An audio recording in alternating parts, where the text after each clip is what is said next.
Hello everybody, welcome back to another episode of the EDM Grid podcast. My name is Henry, also known as Hank Ray.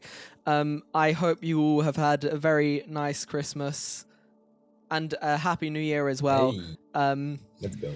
And I'm also very happy because Oswald is joining us for an episode finally. It's been like two episodes without him, but he is Has back. it really been that long, dude? I think so. Well, I'm happy to be back. Certainly.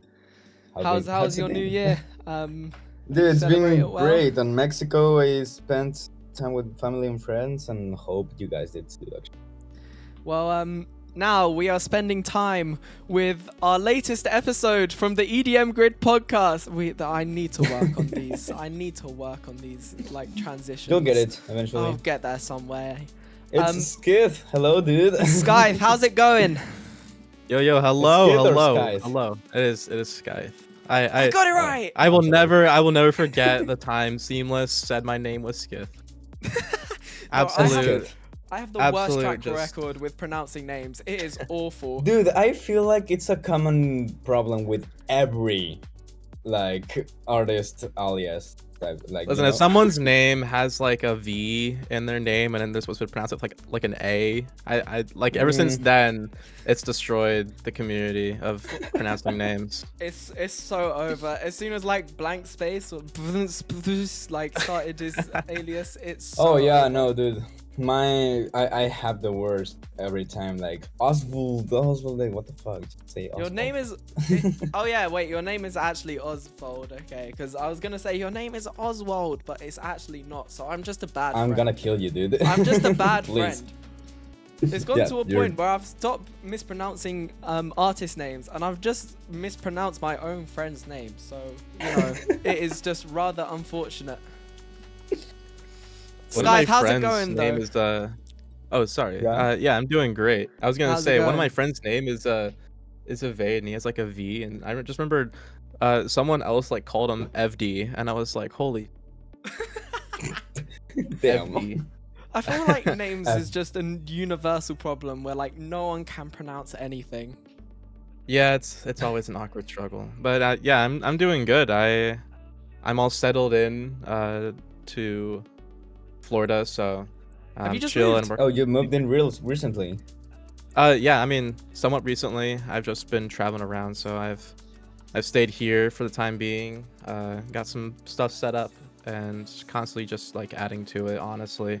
But it's a nice change. I used to live like kind of up north, so it's really like rural area, and now I'm in like the big parts of Florida, so big big change in city. scenes and yeah, everything. Yeah. Gonna have some cool opportunities here. Orlando has a lot of media stuff in it, and I think it's where like a lot of festivals get hosted too. So like a Forbidden Kingdom and all them are in I Florida. really want to go to festivals. The UK has Oh nothing. yes. Or like it has some stuff, but Oh, they have stuff, You guys but have I like feel Rampage like and it's stuff. not. Wait, Rampage is here? Wait, Is Rampage there? hold on, let me. I know it's not in hold the on. US. I don't think it is though. I don't think It's it's, somewhere in in the Europe. UK. I mean, I feel like UK just has like techno type UK garage stuff. Yeah. You know, It's held in makes Belgium. sense, but Apparently, it's held in Belgium. Belgium. It's close, Okay. to be fair. yeah, well, Europe is the small for being, so But like, there's so You many. could go There's there so by many more train. base events in America than there are Mhm. sort of in the UK and more in Europe. I might be wrong about that, but like you have EDC, Lost Lands. It's just Oh, yeah, well, Lost there's Lands is a big one. certainly bigger events. Maybe not more, but bigger. That's true. Hmm Speaking of bass music, we have you are a very big bass music guy.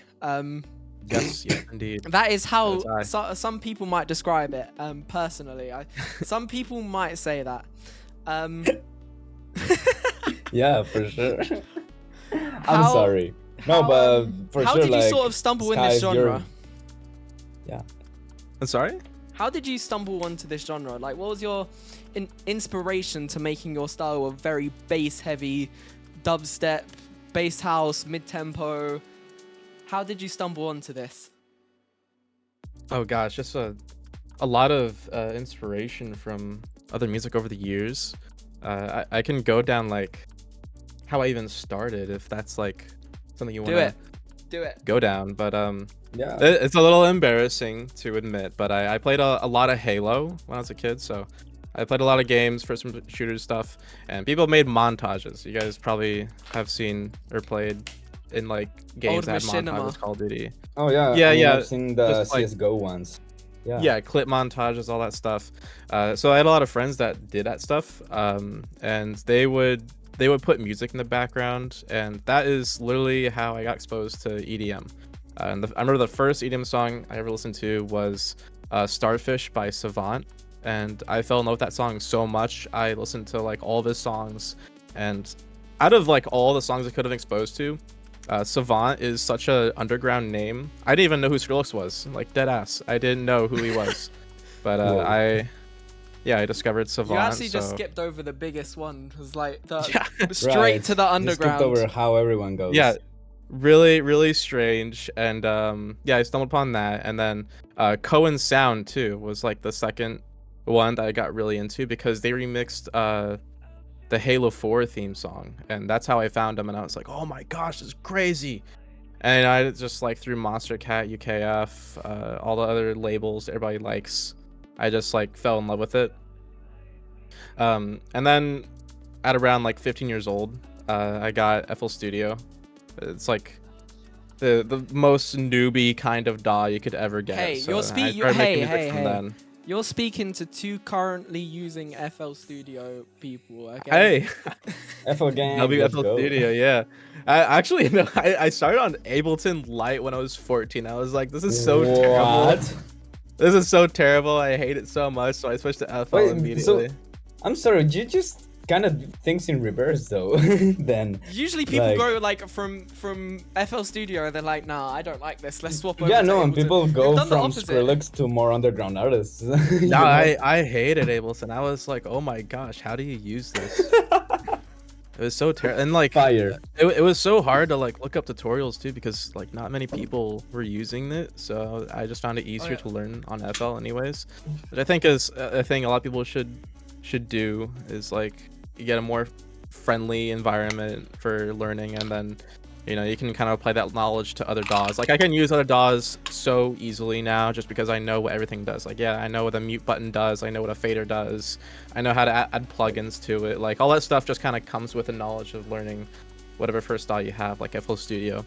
But Do you then still- you know I Super intuitive. Do you still use FL?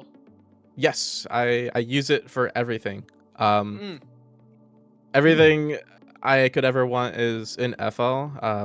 I still have like Ableton. I use Reaper every now and then, just because they have some features that FL doesn't, or like just some things that make it easier for collabing. Like some people use Ableton, and I'm like, you know what?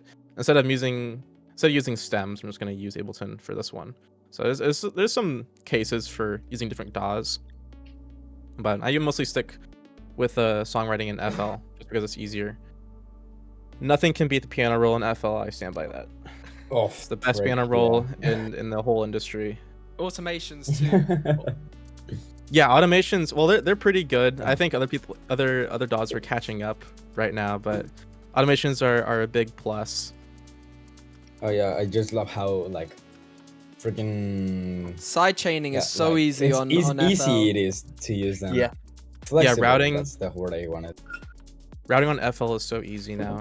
It's literally just it's kind of like modular, like how it is in real life when you And route also stuff. the auto stem separator thingy they have. Yeah. I don't know if other DAWs have it too, but that's like a big one. Yeah, I don't think the other DAWs even have that yet, but The problem they is, just came out with a new update where you can patcherize your effects, so you can yeah. just like your entire FX chain and patcherize it. And a whole year ago, I asked for that, really? and I think they looked at my post and they were like, "This guy knows what he's talking about. We're gonna do that."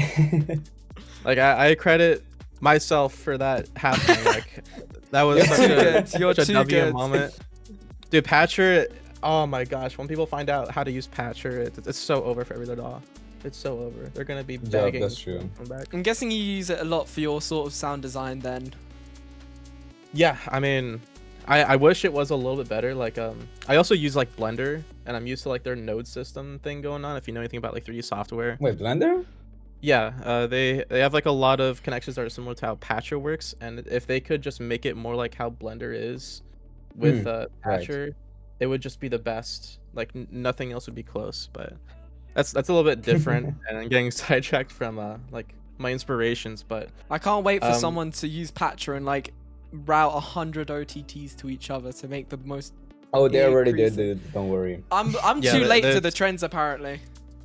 there's a lot of cool things you can do with it. But from my inspiration stuff, I was always into like electro. I just like the sound of it. Complextro is like where I started doing stuff. And because I liked Cohen sound so much, I just kind of geared towards making like neuro stuff. And to even make that stuff, I had to learn how to sound design. So I was like, okay, well, I need to learn how to do sound design. So I would spend so much time just making sounds, learning how to do stuff. I'm like known for making snares out of boredom, like just making like a little little snare percussion thing or a kick or something. I would make so many of those. In like 2 years, I made like 400 snares or something. It's just a Whoa. whole crazy, and that's not even counting like any commissions I've done. I think I've made like probably over 1,000 snares in the past few years. Drop the sample and, like, pack. drums and stuff. But I just have a ton of sound design experience now, and so now I can finally make the music I want to make. I like neuro stuff. You guys know that. Any of my Exobolt releases, Yeah. pretty Yes. neuro inspired. And I still have my electro house roots, so my jump draft stuff, very electro house inspired, complextro inspired.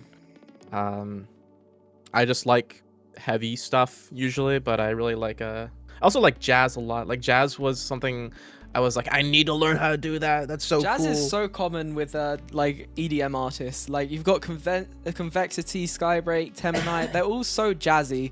Like combining jazz and EDM. It's the coolest Yeah. thing. Dude, jazz. There's a reason why a lot of musicians like jazz, and because jazz is like basically music for musicians. That's how I usually think of it. Because like when you're not I love super that. involved in music, you kind of settle with like the pop, your major scale, minor scale. It's not very Yeah, to complex, but just But when like you- sounds good, yeah. yeah, when you learn more music theory, you're like, oh, every pop send, like Taylor Swift song, it's just going up and down the scale. Like, why is that interesting? So you're looking for more things that kind of push the bar, and you're like comparing it to your own skills. So like, say you're like decent at piano, right? You're not gonna really find just a top hit song that crazy. You're gonna be like, oh, I can play that. So you just look for more difficult things, and jazz is, I think, the like epitome of the hardest stuff to make, and for lots of reasons. I mean, they have difficult rhythms, difficult melodies. They go out of key, but they still sound good. Like just a ton of different mixes. So that's what I think of when I think of jazz, like the music for musicians. And apparently earlier that- you needed to learn that's that as soon as amazing- possible. Amazing way to say it, yeah. Yeah, I'm not like super good at writing jazz, but I spent some time trying to learn it. Well, it would be impressive if you did, but because like jazz the is sound just design. so, and the fact that it also goes like so far back to, Yeah. since the 60s and stuff. It's like just kind of like classical music, but I feel like better. Yeah, jazz, I mean, really good, Mhm. inspirational to me. I have a whole playlist full of jazz, and I just listen to it, and I'm like, oh, I'm gonna do something Oh, like that in my nice. own song. But Your yeah. own songs. Yeah, a lot of my music tastes have just been changed over the years. I kind of sit more towards like the 2000s era, though, like my old classic Savant, But yeah, I mean, So those how are my did- how- releases. How did then Skyth start as a project? What was the inspiration? You probably had been making music up until that point. Did you have any aliases beforehand that you scrapped? No, actually, Skyth was the only alias I've had. A lot of my music got deleted back then, though, for multitude of reasons. I mean, my first stuff was not good. It's pretty obvious, you know, when you're starting out. Obviously, yeah. I remember my first releases being like with a label called Lilith Collective, and unbeknownst to me, that was my introduction to a lot of Geometry Dash people. I didn't even know what Geometry Dash was. I don't think either. I think I like heard the name, but I didn't know anything with the community or the scene or who was important in there. But it was run by a person named Lockin, and they did a lot of Geometry Dash stuff. And he had a label, Lilith Collective, and he wanted me to release on it. So for some time, I was like an artist, like a signed artist that would release on there. So that was like my first actual release. That would be on Spotify. Sad though, because as of like 2 years ago or even a year ago, I think they removed all their posts. So like my songs on Spotify just got deleted. Oh, damn. I'm not sure exactly why they wanted to do that, but they just did. So all my old stuff is kind of just lost.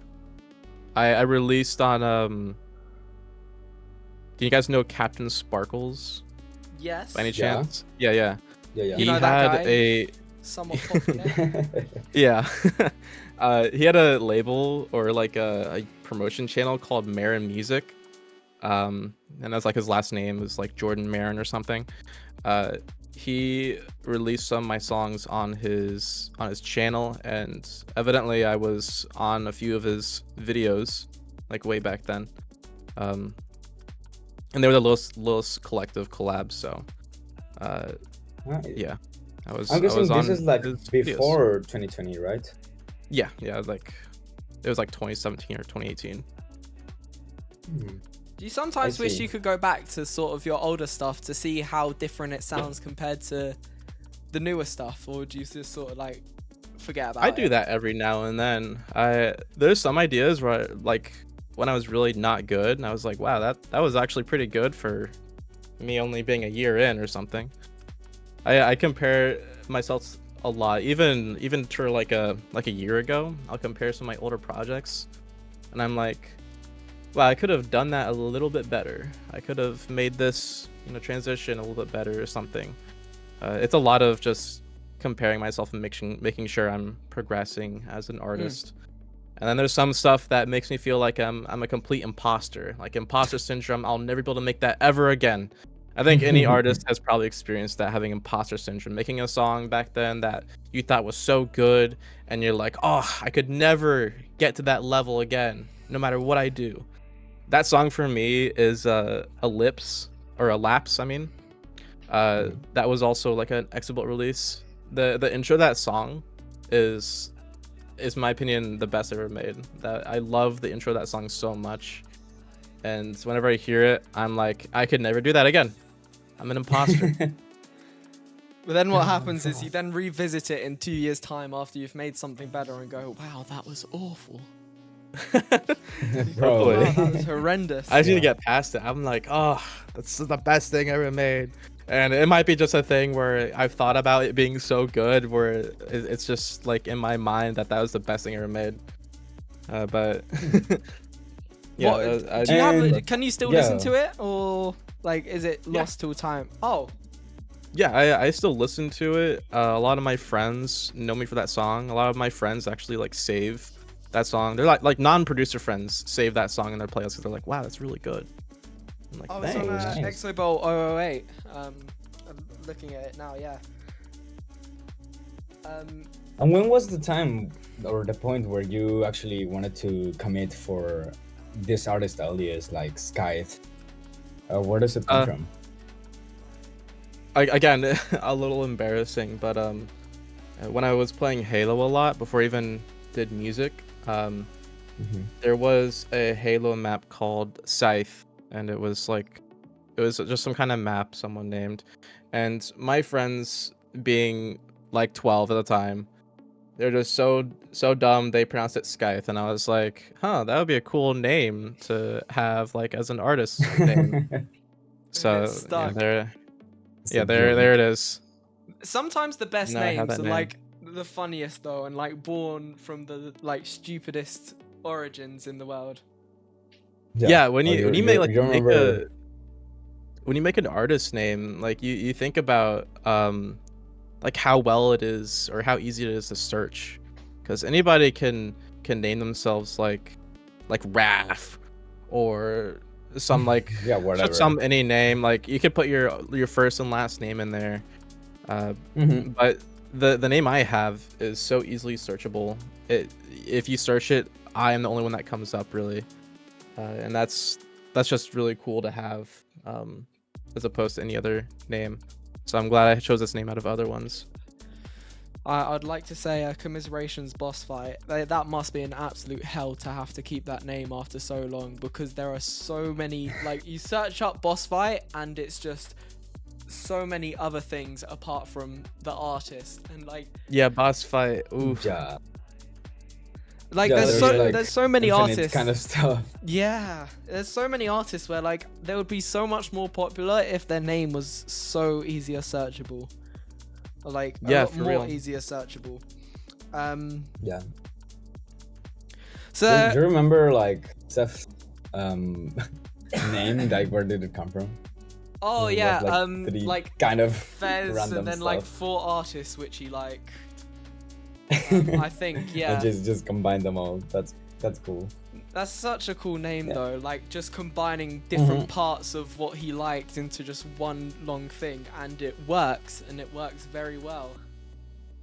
Yeah, and just like Skyth did, like from Halo. That's pretty nice.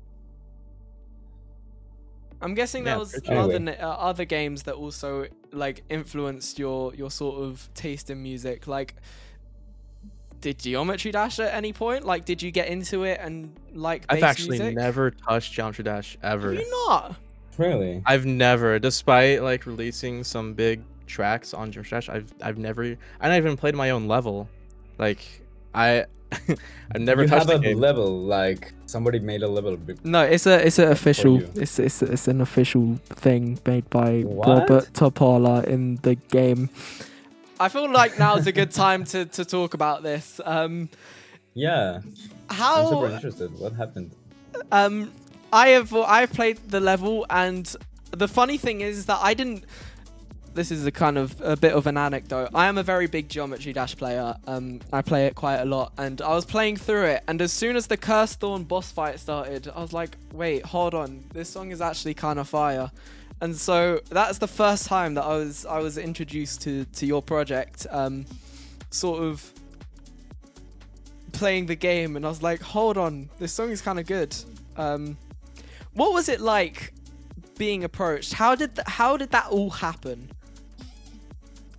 Well, as you know, it's a collab with the artist Boom Kitty, and he's like a close friend to me. Our friendship happened like during COVID, and we just hit it off really well. Our humor aligns really well. We talk a lot, so we're still friends today, even. And I was like, yo, let's work on something together. And he was pretty down because he likes my music, I like his music. Double win. And you know, we made that song really cool. I was really happy with it, excited. And he had like a bunch of songs he's gonna choose, because Rob Top was gonna release like the new update or something. Up 2.2. Yeah, it was just like, it was really ominous. Like we didn't know what it was gonna be exactly. We just knew like it was a big update, and that we needed to be really good. So he sent a lot of his songs to Rob Top. In the mix of the songs was the collab. So one collab and then a bunch of this other songs. And out of all of them, Rob Top thought that our collab was the best, and he was like, that one's super sick. I want that to be an official level. and we were so stoked. We were like, oh my gosh, we hit it. So Oh, whoa. that's kind of how it happened. Just kind of like a sprinkle of luck, but nonetheless really fun that I was given the opportunity. Did you and ever I'm glad a talk lot of people like to it. Rob Top about like this, or was it handled sort of through Boom Kitty doing most of the communication? It was mostly through Boom Kitty just because it was simple and easier for them to communicate. They've already talked before, so a lot of the stuff was just handled through there. And yeah, I was completely fine with it. The only thing to really worry about was like contracts or whatnot, but I wasn't gonna get screwed Right. over. Yeah, I'm guessing there was a lot of contract work for a game as big as Geometry Dash to then have an official level in there. You sort of have to go through a lot of the process to license it and everything. It's Right, it's but then not again, it's like an too indie bad. game. It Yeah. is true. It is indie. It's not too bad. I mean, they're not going to blacklist anything. It's mostly handled by me and like my distributor. So I have control over who gets whitelisted or blacklisted, and I am free to monetize it on my own. So they're not just like, they're not holding me back, but we're allowing it to be on Jumpster Dash just because we the made love that of the contract game. to have it released on there. Yeah. That's so cool though. Like, it's just completely out of nowhere, and your song was the one that was sort of approached to be like the one that was chosen. That's really cool. Yeah, it was wonderful. How was it sort of have you seen the overall perception to it, and sort of have you actually seen what it is that your song is being used for? Like clips online, that sort of stuff? I see clips online every now and then, but it's probably not gonna be like as super memorable as something like maybe MDK's, just because it says freaking Geometry Dash in it. Geometry Dash. Geometry Dash. Like everybody knows that one. But every now and then I see my song on like some post and I'm like, oh, that's cool, that's me. That's me. I'm on that. I made that thing. It's pretty So cool. you feel like it's been like a very important hit in your maybe career? Yeah, I think that got me on the radar for a lot of just attention, and I can get connected with other Geometry Dash people that do music, and I'm definitely on the radar for Rob Top as well. So That's sick. if I ever want to make like Geometry Dash style music, I could make it and just send to him, or just collab with other people who do Geometry Dash stuff. So wait, have you actually spoken to him? Very, very briefly, but he's super busy, as you would probably imagine. Yeah. Well, yeah. It's not really something that gives thought. I think. Yeah. Like, hey, the weather's crazy today, huh? I don't know where you live. Really? probably What- crazy. I it's think been he's raining Swedish. recently. I think he's Swedish. Yeah, that. I think he is Swedish. The only thing I'd have to talk about is like sending him music, but yeah, I don't think small talk would be a very good Yeah. thing. So what kind of Not very communities have you effective. been introduced to then because of this song? Because you did say before that you had been introduced to a lot of Geometry Dash people. So did that sort of did that expand afterwards, or like Yeah. you met a lot You more mentioned the artist Temanite and Skybreak and a lot of people. I was pretty connected with a lot of those people, just because I had like mutual friends.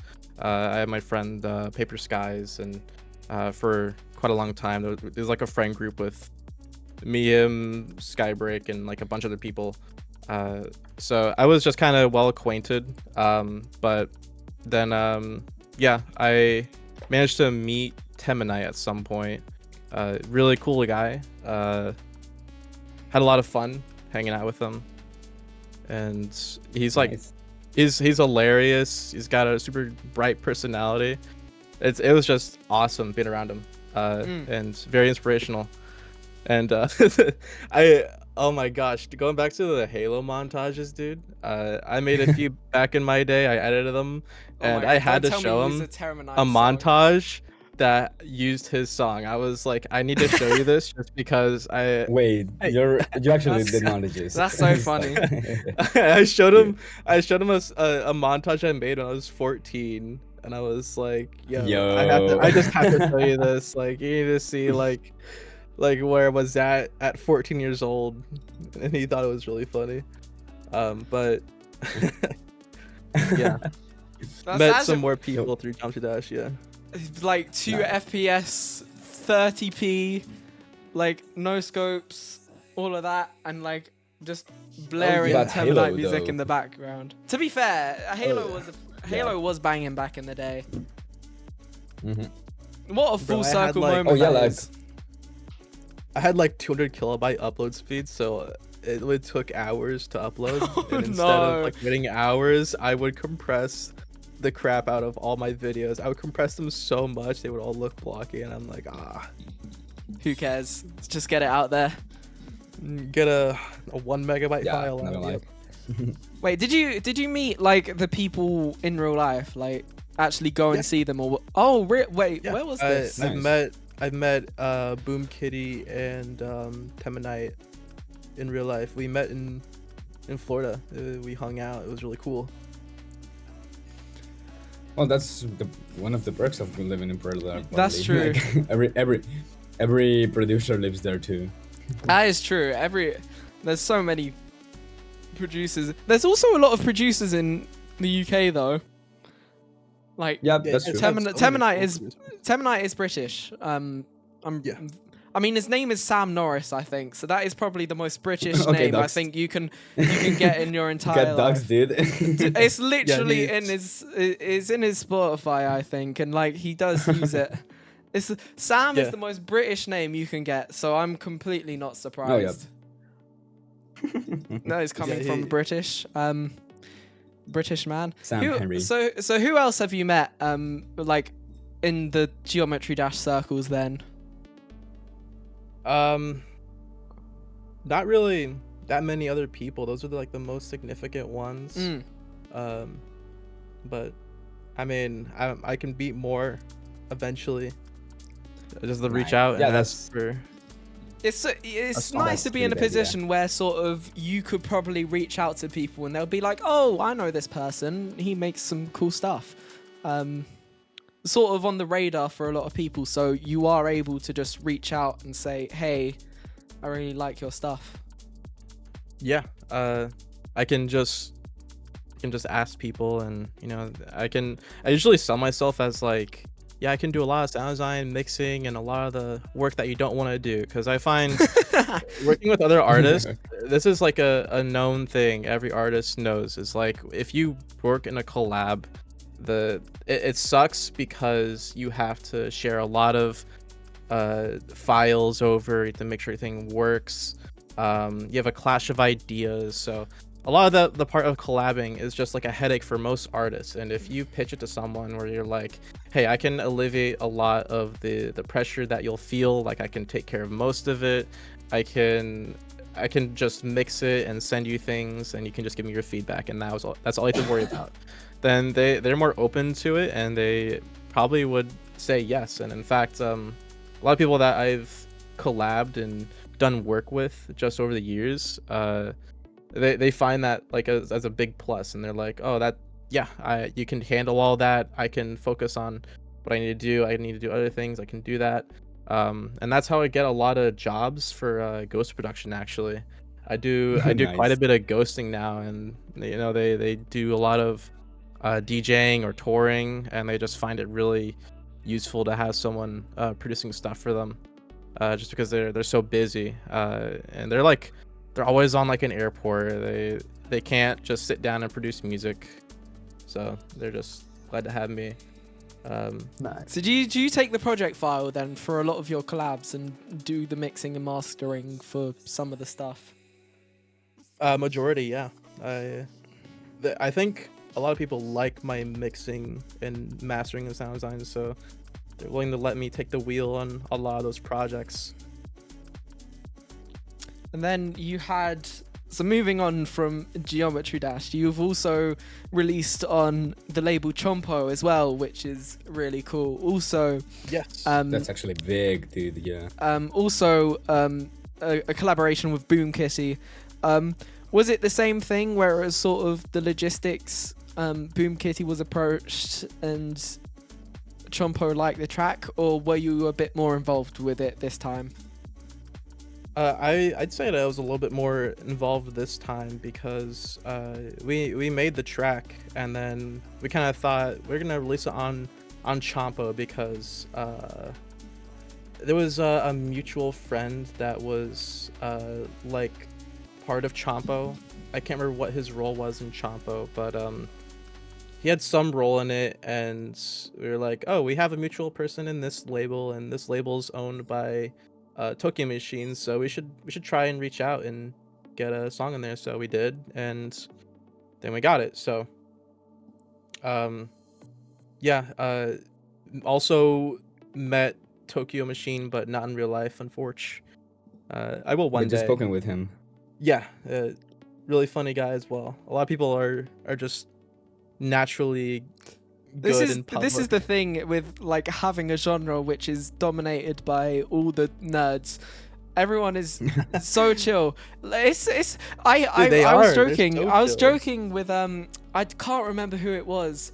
But I was joking with someone, and whenever there's a color-based rave, there will be no sort of substance abuse or anything like that, because we're all chronically online nerds, and no one would want any of that. Give him a Game Boy. Honestly, That's fire. the addiction, and it's so Yeah, true. everyone And I with love the this community. 3DSs and stuff, you know. They're all the people I've met so far have been really cool. I mean, a lot of them are kind of like a friend you would talk on Discord kind of people. Like they want to have a nice chat. They want to make jokes.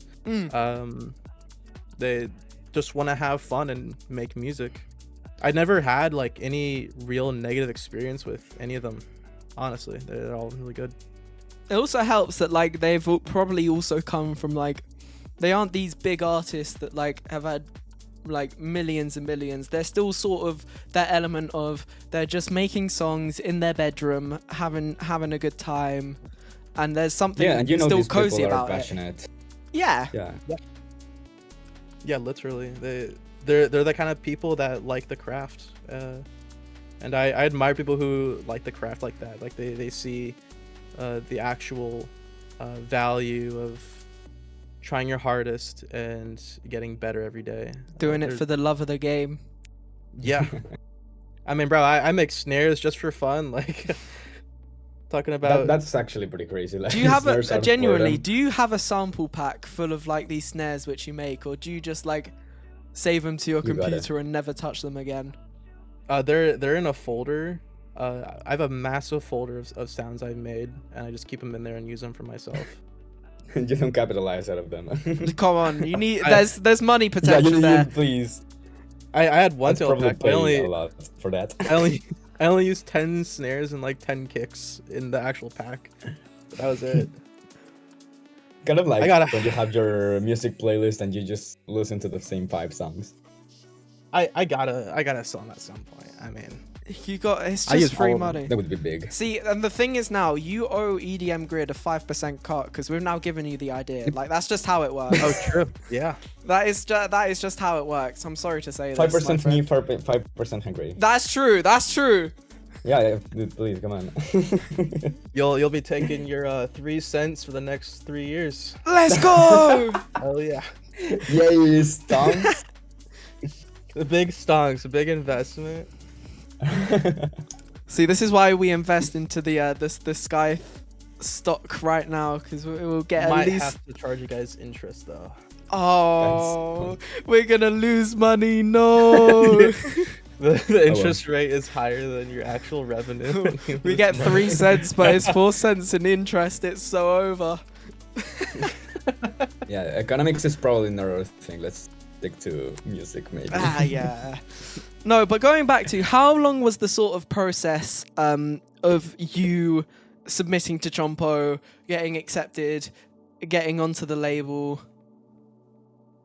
A lot of what you'll hear in the EDM scene for like getting releases on labels and just getting acquainted with people is just like getting to know them.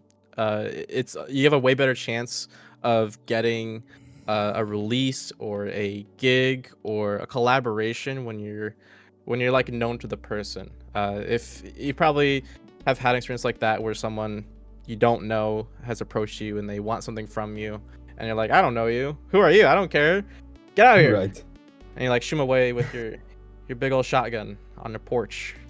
Yeah, guys, please don't do that. The Please- number please one don't rule do is that. like is to get acquainted with them first, get to know them, so then it's more personal. And I mean, it's a direct communication path. A lot of artists today, they will send their demos to emails or submission forms, and I've seen the back end of a lot of labels and how they work.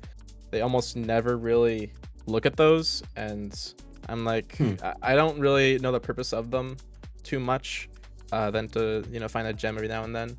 But a lot of them are just finding friends or people you already know, and then releasing them because you're familiar with their projects and things. So as far as like getting on Chompo, it was a connection, a mutual connection with Eric having connection and the people in Chompo having connections. So we just had people we knew, and we were like, hey, we want to release something. And instead of sending an email, that's probably never going to be seen, we just contacted directly, said, hey, we want to release on Chompo, and they said yeah. So direct communication is much better than submitting on a forum. I think it's better that way for your side because you want to get released on a label, right? But also it's easier for them because it stops all the hassle of trying to find a new person when you just know them already. So they are pretty assured of your quality, and they're like, okay, I'm pretty comfortable with this happening. Right, and there's like a more personal connection, and there's not the hustle of also of like reaching back and stuff. I'm imagining. Yeah, I mean, there's also like a lot of people get screwed over by contracts. That's like a huge thing. A lot of artists are young and they don't read the contracts in fine print, and they get screwed over. Their revenue splits are really low, or like there's a clause in there that they stop getting revenue after like a year or something. There's some stuff like that, or some other ones are like you don't even see the money until it reaches a threshold. Like if your song earns $300, you won't even see a penny of it until it reaches like a $500 threshold. Right. Which is how they keep like their business running or whatever. But it makes it easier because when you have that personalized collection or connection with the label manager or something, they're less likely to try and screw you over because they value your relationship with them, and so they want to make sure that you're happy, and you want to make sure that they're happy. So you have a lot more trust in that contract.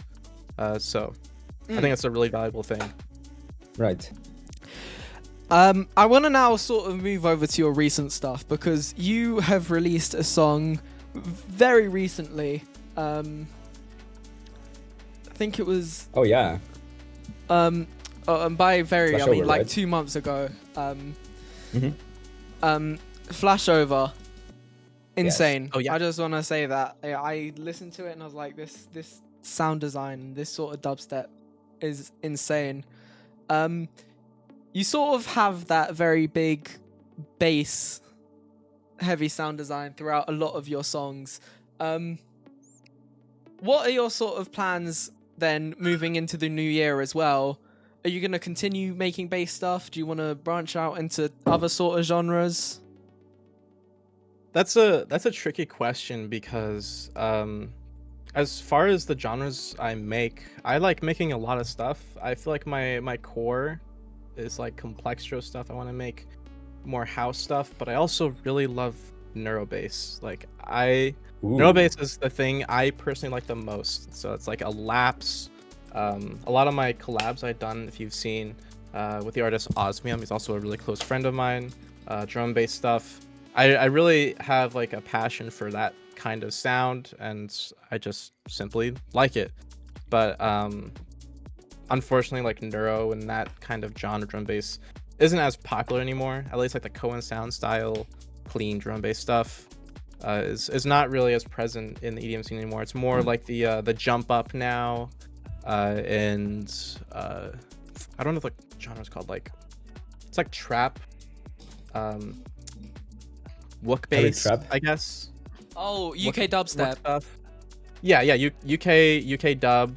A lot of stuff is really popular now, and I think I might just lean towards making that because it is Oh, right. a more popular thing, but I don't want to make something I don't want to make or don't like, so I'm gonna mix in my own style, make it more melodic probably, do some neuro based stuff with it.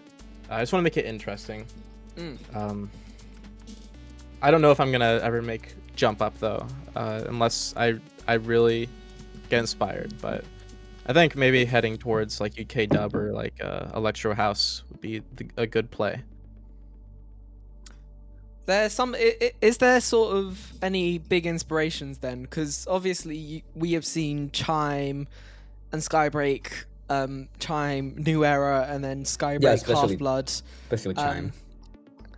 I'm guessing that sort of is. Even like, there's so many new like UK dub songs coming out. I even like when I look on Monster Cat, there's just so much more of it now than it used to be, and it's very interesting to sort of see how it shifted. Especially because I don't think this sort of style was seen 1 year ago, and now it's completely the norm. Yeah. It's crazy. Like, Yeah.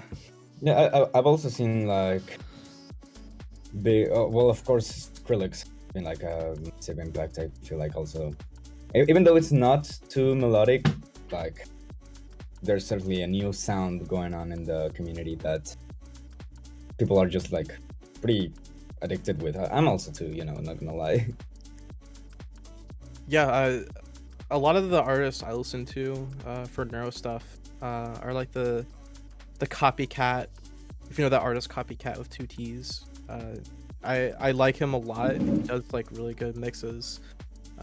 He's like an inspiration, I guess, of like a blend between neuro and he's like doing more wook kind of style now. But there's that. is there a style you would and want then- to go into in the future? I'm not entirely sure. I like heavy stuff. I think just making regular neuro jazz stuff would be really cool, but Neuro jazz, that's crazy. yeah, it's not exactly in style. It was really only a thing that happened during COVID where that stuff kind of blew up. Culprit is also really good. I might look at making breakbeat That's stuff. been really showing cool. up a lot lately as well. Yeah, I found a few labels that are doing like breakbeat neuro, and it sounds so cool. It's like heavy, but also got a really big like swing and dance feel to it. I think that would be really cool to try sometime. But I want to try and make something more melodic, maybe. Night Punk is also he's That kind is of doing like breakbeat Night stuff. Punk. Yeah. Have you Yeah, not he's seen like them? doing Night Punk's Yeah, like I don't. crazy. Doesn't sound familiar for me. Knock 2, I think. Yeah, Night Punk Oh. and Knock 2 had a collab, I believe. Oh, isn't that Bass House though? Maybe. No, but like, yeah, that one is bass house, but Night Punk does like breakbeat stuff, kinda. I Hmm. see. Ish. Nice. Yeah, the ISO Oh, EXO style is. oh, really that is popular. crazy. So- Now, people have been like, yeah, it's been super popular lately. I feel like a lot of people. I'm like trying to that go stuff. through my playlist, like what's I've been hearing recently. Because not gonna lie, I do hear stuff that is popular, kind of mainly. But yeah, So I it is sort of nearing the end of the episode, but before we ask Oswald's most famous or infamous question, famous question, yeah. I want to know we've already been talking about like your inspirations and yeah. what genres do you like, but like on a general perspective, what are some projects that you look or you love the most? Artists, EPs, What are your albums, current favorite whatever. songs? What are your favorite songs out there right now? Oh boy. I like I said, I like a lot of Copycat. Copycat is Mhm. one of my favorite artists out there. Like one of the best mix downs I've ever heard. Cone Sound, very iconic, really good stuff. We'll always love them basically. I think one of the most legendary artists of all time is Decembera. Decembera has been an absolute just iconic figure, and he's been ghosting for a lot of EDM people that you don't even know. He's just lurking in the shadows now. He quit music on his like main artist page in like 2020, and now he's ghosted for I don't know if I can say this. I think probably you can. Probably know. Yeah, you probably know some, but like the biggest artist in the scene, he's ghosted for. He's like a big inspiration to me. I definitely like Sizzy. Sizzy is also just amazing. Vex U is also a pretty cool friend. Who else? Everybody could mention Space Laces, right? Space Laces is absolutely insane. Absolutely. That guy should be Their latest album, should be that's immortalized. crazy. Yeah, They should turn him into a statue, honestly. Voltage 004 might be one of the best albums. Not might be, it is one of the best albums of 2025. Let's be honest here. Oh, for Let's- sure, like without a doubt. without a doubt, yeah. Favorite songs of all time. Oh man, that's a hard one. There's so many songs that I could name, and for like different genres too. I'm not sure. It's a big throw some wide randomly range. right now. Just throw whatever comes to the top of your mind. Just throw it out Yeah. there. I like Portal by Murata a lot. Nice. That song changed my like experience of music a lot, but I haven't heard it in a while. Puro Morora. Look, I I'm don't know looking it that up song right enough. now. Huge Morada fan, There's but, Imperium by Decembera, which I think is one of the heaviest songs of all time. I think it was kind of like a tear out versus before it was tear out kind of thing.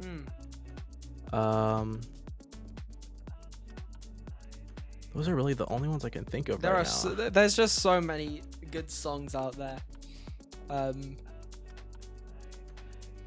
But going to we are at the end of the episode. I want to know, Yes. we've been talking about your past.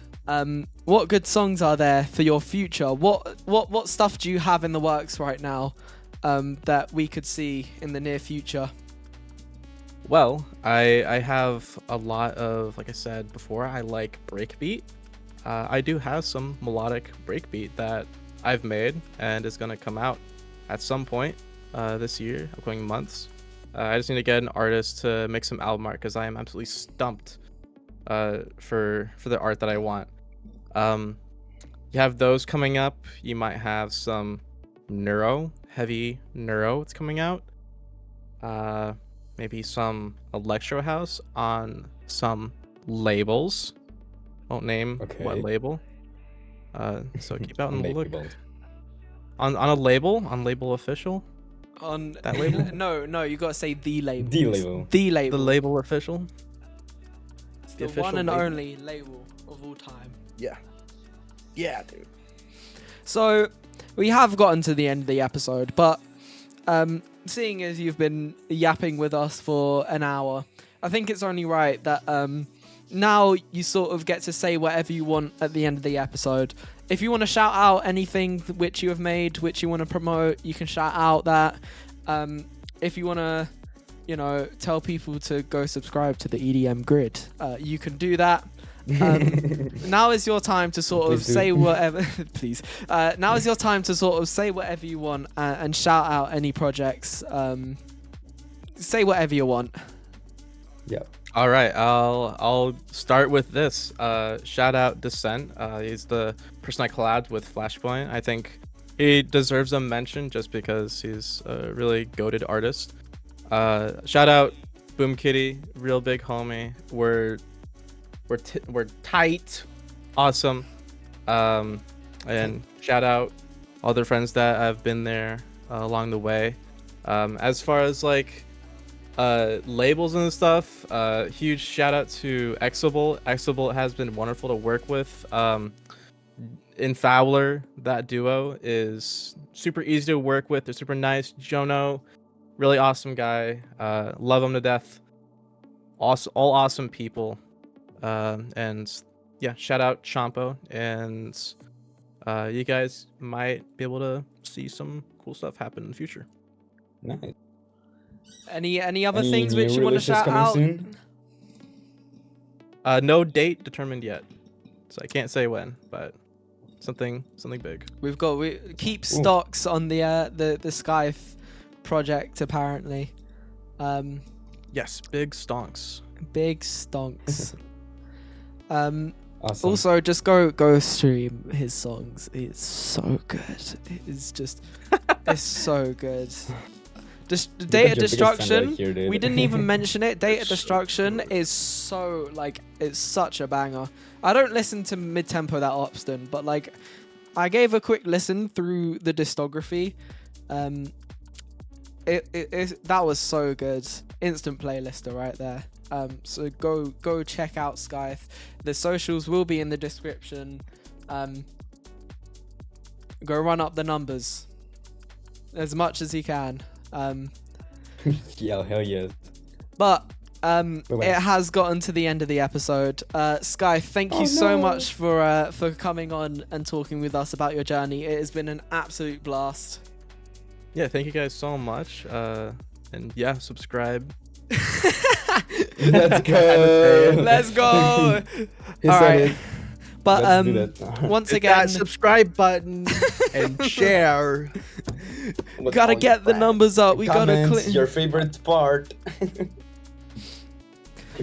But yes. once again, my name is Henry, also known as Hank Ray. I've been joined by Oswald, aka Oswald. That's me. Yep. Thank you Let's so go. much, Sky, for joining us on this episode, and we shall see you in the next one.